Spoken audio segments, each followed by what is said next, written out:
Você já ouviu falar que não pode dormir virado para o espelho, que a cama tem que ficar do lado oposto da porta? Enfim, tem algumas técnicas de Feng Shui que dizem que pode fazer a diferença no seu bem-estar, tanto residencial quanto comercial. E é isso que a gente vai conversar agora em nosso quadro Casa e Família.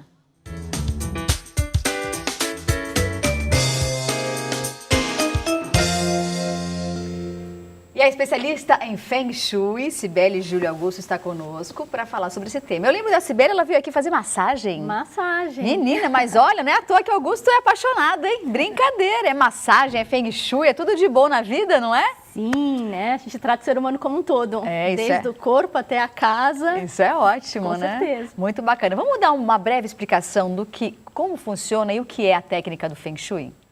Então, na verdade, é Feng Shui. Uhum. Feng quer dizer vento, Shui, água. Então, os chineses, eles identificavam dentro ou próximo da moradia, todas as influências da natureza sobre aquela casa ou sobre aquele templo. E a partir daí ia neutralizando. Ah, que legal. Então, por isso que ficou vento e água. E hoje, a gente também considera isso. Então, dentro de uma residência ou de uma empresa, como é que está, por exemplo, a luminosidade daquela empresa, ou como é que está a ventilação, isso também entra como Feng Shui. É verdade que uma empresa com lâmpada queimada logo na entrada é sinal de que as coisas não vão bem? É verdade, não só lâmpada queimada, né? Mas tudo que não estiver funcionando, torneira pingando, infiltração, porta que enrosca. Isso é complicado. Complicado. Tem muito a ver com prosperidade. Entendi. Vamos então colocar algumas fotos para ilustrar um pouco do que a gente vai conversar aqui. Vamos colocar a primeira foto, assim a Cibele pode dar dicas para você. Nossa Senhora! Senhor do céu! Então, né? Fiquei até tonta agora. É assim seu quarto, Gustavo? Mais ou menos, não tanto. Eu escolhi uma foto bem, né, bagunçada e Excelente. A gente encontra isso, tá? Quando eu vou fazer Feng Shui, muitas vezes em residências ou escritórios. Porque você vai deixando uma coisa aqui, uma coisa ali, não tenho tempo, não tenho tempo. E acho que esse rapazinho é um músico. Não é? Tá lá a banqueta, lá parece de músico. Mas vamos lá, vamos seguir em frente. O que acontece aí nesse ambiente? Então, uma bagunça... Vamos voltar na primeira, Amandinha, vamos ver. O que está acontecendo de energia? Uma bagunça, de uma forma geral, a bagunça, ela reflete muito como nós estamos internamente. Sim. Então, o nosso ambiente é um reflexo do que a gente sente. Então, quando as coisas estão muito bagunçadas, é sinal de que há uma bagunça interna. Nossa mente está confusa. Nossa mente está confusa. Quando eu movimento fora, eu movimento dentro. Então, como fazer isso? Se eu não estou conseguindo mudar algo dentro de mim, eu mudo fora. Isso vai refletir no meu interior. Entendi. Então, a bagunça dentro do Feng Shui, primeiro, ele impede que a energia flua como deveria fluir no ambiente. Certo. Então, você tem traves para a energia, né? Ela não flui. Nesse caso, não é só a energia que está travada, é a entrada da pessoa também, porque está complicado para entrar aí, né? Então, assim, você já falou tudo agora. Então, metafisicamente, as coisas não têm como entrar na vida dessa pessoa. Não tem espaço, não consegue passar, não consegue entrar. A prosperidade, as oportunidades. Então, a gente não pode ter nada atravancando a entrada e nem a passagem. Entendi. Vamos para a próxima. Vamos ver a próxima. É uma sala de estar aí? Uma sala de estar. Uma sala de lareira, tudo né? menos, né? Meu Deus, tem vassoura. Nossa, e você vai deixando uma coisa aqui, outra coisa ali, e realmente a coisa vai atravancando. E prosperidade tem a ver com organização. Com certeza. Tá? E não é só organização externa que eu possa ver, também a organização dentro do meu armário, da minha gaveta, né? Não adianta enfiar tudo e socando, dentro do armário, né? Socar, fechar, quando você abrir, cai tudo em cima de você. Entendi. Não funciona assim. E muitas vezes o reflexo daquilo que a gente está sentindo, daquilo que a gente está vivendo, está diretamente ligado com o nosso ambiente de trabalho e também com a nossa residência, não está? Está. A gente fala dentro do Feng Shui que o Feng Shui ou Feng Shui, né? Ele corresponde a 30% da nossa vida. Olha que interessante. Então, quando você faz uma mudança na sua residência, na sua empresa, na parte estrutural dela, móveis, cores, você muda 30% do andar da sua carruagem. vida, da carruagem, vamos dizer assim. Legal, né, Tá? saber disso. 30%. Lógico que tem outros fatores. Também Sim. você sentar, cruzar os braços e nada fazer. Você sabe que muitas vezes eu percebo, eu sou de Escorpião e eu sou, assim, eu adoro mudanças, assim. Então, às vezes eu chego em casa, eu olho para alguma coisa, uma almofada ou um vaso que sempre teve numa posição, aquele dia eu tenho vontade de mudar e colocar em outro lugar. É interessante, porque parece que aquelas horas que eu passo olhando o vaso naquela outra posição, eu tenho uma ideia ou me vem alguma coisa na cabeça. Tem pessoas que, por exemplo, eu conheço há 20, 30 anos, frequento a casa da pessoa há 20, 30 anos, a almofada é a mesma. O jogo de chá está no lugar há 30 anos. Nada mudou em 30 anos. O que você pensa em relação a isso? Então, quando a gente vai fazer um feng shui na casa das pessoas, né, a gente respeita, lógico, a vida daquela pessoa, as cores que ela gosta, né, não vai chegar e fazer uma mudança radical. Né? Aliás, o bom feng shui é aquele que você não percebe que ele foi feito. Entendi. Você sente um ambiente agradável, mais leve, mas você não vê uma flauta chinesa pendurada no meio da sala. Legal. Se você tem medo de fazer feng shui em casa, achando que você vai colocar, né, um Buda, né, sentado no meio da sala. Não, é muito sutil. Mas algumas pessoas têm resistência para mudanças quando você coloca uma possibilidade para ela, mesmo que seja para as coisas começarem a fluir. Sim. Então, as pessoas que têm, a gente está falando dos taurinos, né? Pessoa do signo de terra, né? Que tende a ter mais, ser mais fixo. Né? Meu filho, gente, meu filho. Não gosta de mudança. Sabe que meu filho é assim, eu digo assim, hoje ele falou assim, mamãe, compra pão de queijo? Eu falei, compro. E ele tem que comprar sempre 5 mini pãezinhos de queijo. Eu falei, filho. Aí ele falou, por que você não trouxe 5? Eu falei, não sei, eu nem pensei, eu pedi para colocar lá. Taurino é assim mesmo, é metódico, né? E assim... É necessário haver alguma mudança. A vida ela está em constante movimento, né? Como o Feng Shui, o Feng Shui, ele também está em constante movimento. Tem que estar. Quando eu mudo alguma coisa na minha casa, eu vou mudar algo na minha vida. Isso é fato. Bacana a gente falar sobre isso. Sim, eu tenho alguns clientes, né, de Feng Shui, um terapeuta que vira e mexe, ele me liga, deu uma parada no movimento. Posso mudar tal coisa assim, assim, né? Já tem um mapinha dele, pode, muda. Mudou, as coisas começaram a fluir. Legal. Vamos colocar mais foto para a gente ilustrar o que a gente está conversando aqui com a Cibele. Que é isso? Ainda da bagunça, Nossa, né? olha, é um escritório isso também, né?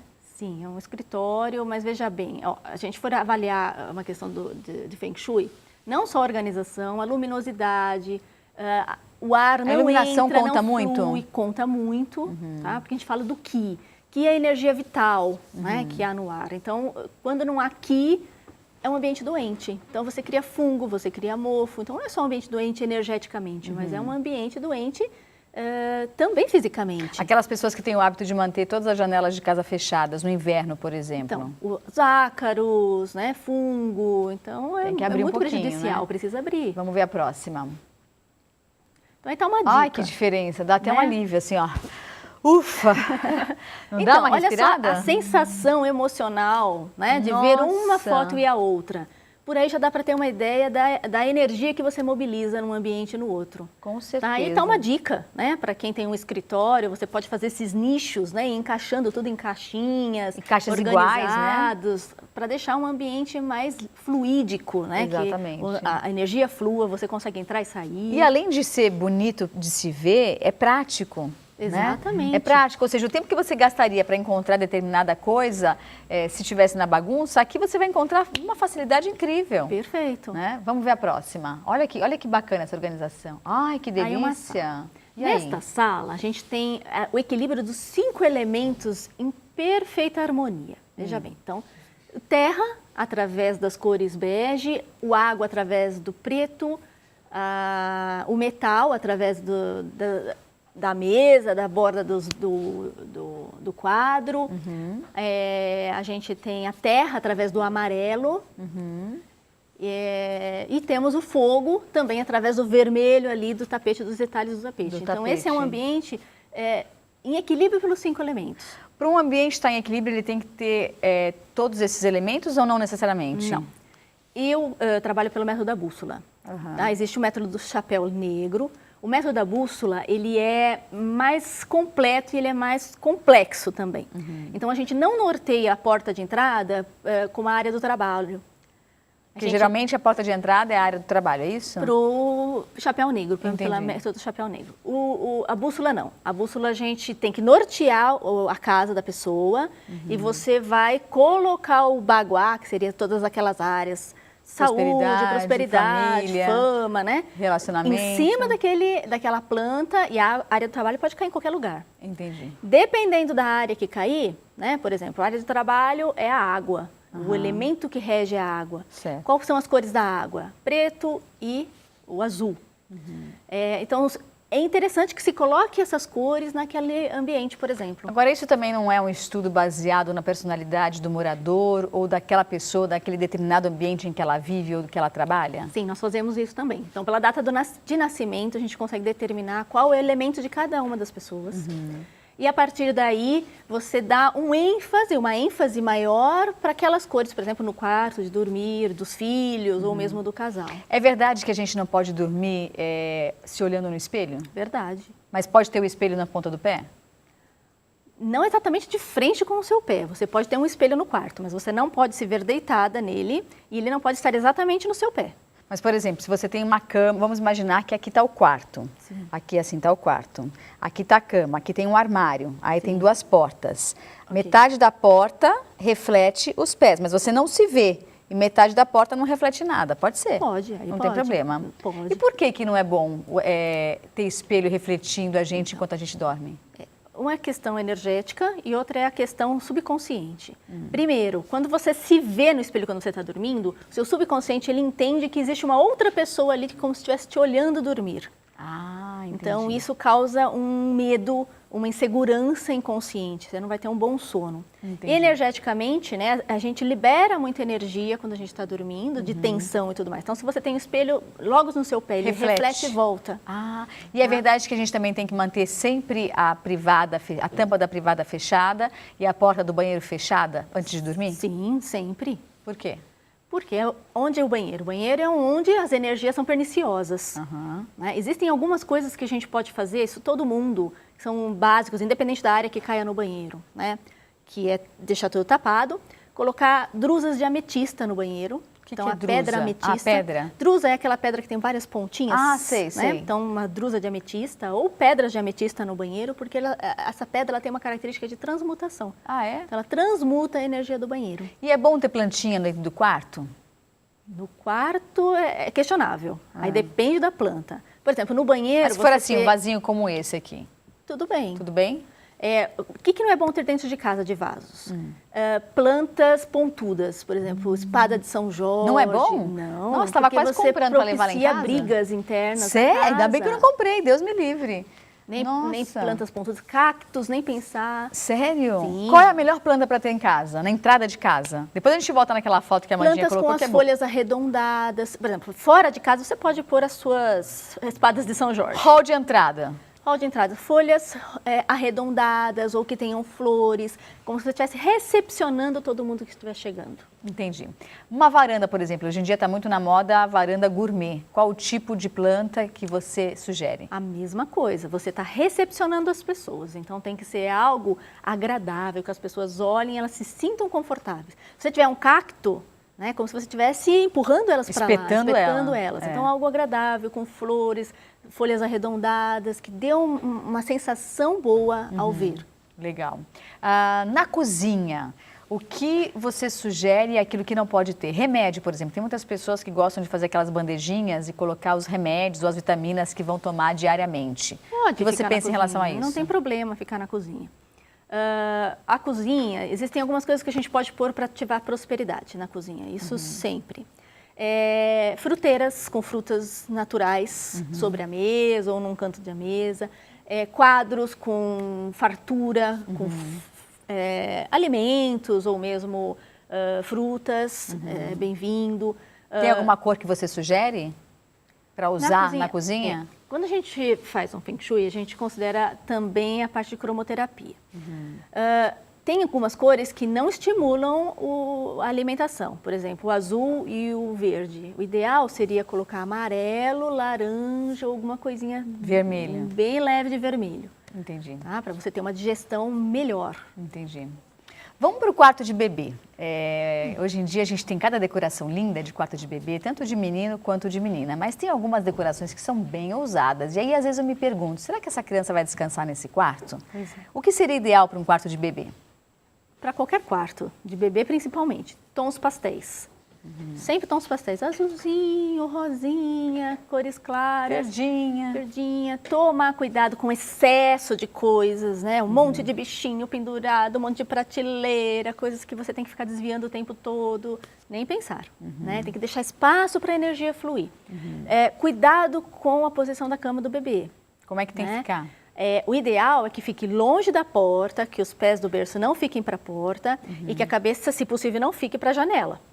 Né? Ah, para a janela não. O ideal. Fiz tudo errado.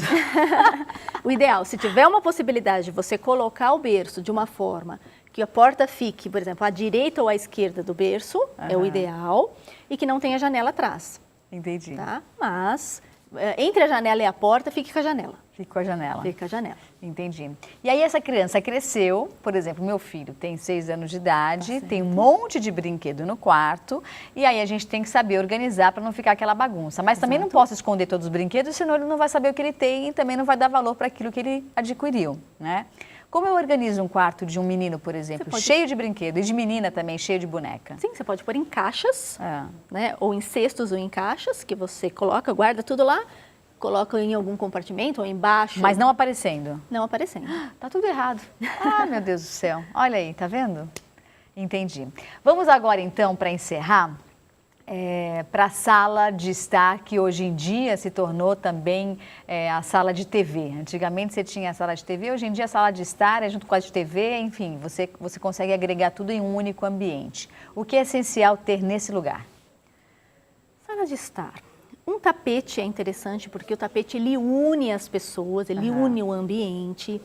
Os sofás eles têm que estar virados para si, mas cuidado com a direção da porta. É sempre interessante quando eu entro, se a minha entrada da casa é direto para uma sala de estar, que eu possa ver um sofá de frente para mim, me convidando a entrar. Entendi. É muito prejudicial, por exemplo, se ao entrar eu me deparo com uma parede, ou com um móvel, ou com as costas de um sofá. Isso é péssimo, Feng Shui. Mas pode ter as costas de um sofá e do outro lado um banco, por exemplo. Por exemplo, se não tem outra forma, você vai ter que pôr aquele sofá de costas, então a pessoa tem que enxergar, pelo menos no final da sala, uma poltrona, por exemplo, virada para ela. Ah, entendi. Para convidar para entrar. Para convidar para entrar. Muito bem, gostei. Passou rápido, né? Vamos passar então os contatos da Cibele, telefone, o site?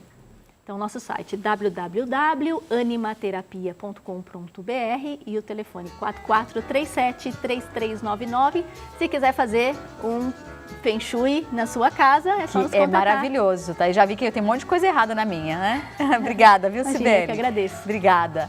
E dessa forma a gente encerra mais um Revista Mais. Eu desejo um ótimo restinho de tarde. E como eu sempre digo, agora você confere as melhores ofertas de varejo da TV Mais e aqui da região do Grande ABC. E tudo em HD, hein? High Definition a partir de agora. Obrigada pela companhia. Tchau, fiquem com Deus.